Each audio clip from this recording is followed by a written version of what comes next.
મુખ્યમંત્રી ભૂપેન્દ્ર પટેલ અમદાવાદમાં વિવિધ વિકાસલક્ષી અને શૈક્ષણિક કાર્યક્રમોમાં સહભાગી થશે। સવારમાં 10 કલાકે મુખ્યમંત્રી અલગ અલગ જે કાર્યક્રમોમાં હાજરી આપવાના છે તેમાં સરદાર એકતા યાત્રાને લીલી ઝંડી બતાવીને પ્રસ્થાન કરાવશે। સવારમાં 10 કલાકે મુખ્યમંત્રી કેપી વિદ્યાર્થી ભવન ખાતેથી સરદાર યાત્રાને લીલી ઝંડી બતાવીને પ્રસ્થાન કરાવશે। આ યાત્રા બાદ તેઓ ગુજરાત યુનિવર્સિટીના અટલ કલામ સેન્ટર ખાતે આયોજિત વિશેષ કાર્યક્રમમાં પણ ઉપસ્થિત રહેવાના છે। અહીં મુખ્યમંત્રીના હસ્તે વિદ્યાર્થીઓના શિક્ષણ અને સંશોધનને વેગ આપતા 3 મહત્વપૂર્ણ પ્રકલ્પોનું ઉદ્ઘાટન કરશે। આ કાર્યક્રમો દ્વારા રાજ્યમાં રાષ્ટ્રીય એકતાના સંદેશ સાથે ઉચ્ચ શિક્ષણમાં નવીન સંશોધનોને પ્રોત્સાહન આપવાનો પ્રયાસ કરવામાં આવ્યો છે।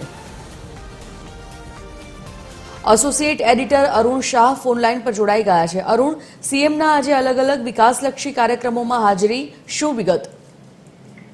સંજીવની, મહત્વપૂર્ણ છે કે ગુજરાતના મુખ્યમંત્રી ભૂપેન્દ્ર પટેલ આજે ખાસ કરીને અમદાવાદના અને ખાસ કરીને યુનિવર્સિટી સંચાલિત અનેકવિધ કાર્યક્રમોમાં હાજરી આપશે। ખાસ કરીને સરદાર પટેલના સંસ્મરણોને અને ખાસ કરીને એકતા યાત્રાનો સંદેશ સર્વત્ર પડશે તે આ પ્રવાસનો મુખ્ય હેતુ રહેલો છે। અનેકવિધ કાર્યક્રમોની દ્રષ્ટિએ જોઈએ તો સૌપ્રથમ તેઓ સવારે 10 કલાકે ગુજરાત યુનિવર્સિટી ખાતે સરદારની એકતા યાત્રા જે છે એ એકતા યાત્રાને લીલી ઝંડી આપીને એકતા યાત્રાને પ્રસ્થાન કરાવશે। તદુપરાંત હાલના તબક્કે ગુજરાત યુનિવર્સિટી કન્વેન્શન સેન્ટર જેવું નામ રહેલું છે તેનું નામાભિકરણ પણ કરવામાં આવનાર છે, જેનું વિદ્યા ગૌરી નીલકંઠ સભાગૃહ નામ આપવામાં આવશે।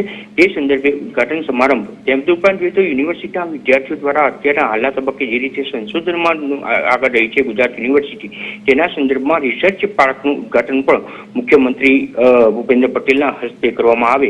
એટલે એક રીતે કહી શકાય કે શિક્ષણને સંશોધન તેમજ વિકાસ કાર્યોના સંદર્ભમાં યુનિવર્સિટીના વિકાસના કારણે શિક્ષણ આગળ ને આગળ વધુ તે જ રીતે વધતું રહે તે સંદર્ભમાં મહત્વપૂર્ણ કાર્યક્રમો અટલ કલામ સેન્ટર યુનિવર્સિટી ખાતે આ સમગ્ર કાર્યક્રમનું આયોજન મુખ્યમંત્રીના હસ્તે અને મુખ્યમંત્રી તેનો પ્રારંભ કરીને પ્રસ્થાન કરાવશે। જી ધન્યવાદ અરુણ, જાણકારી માટે।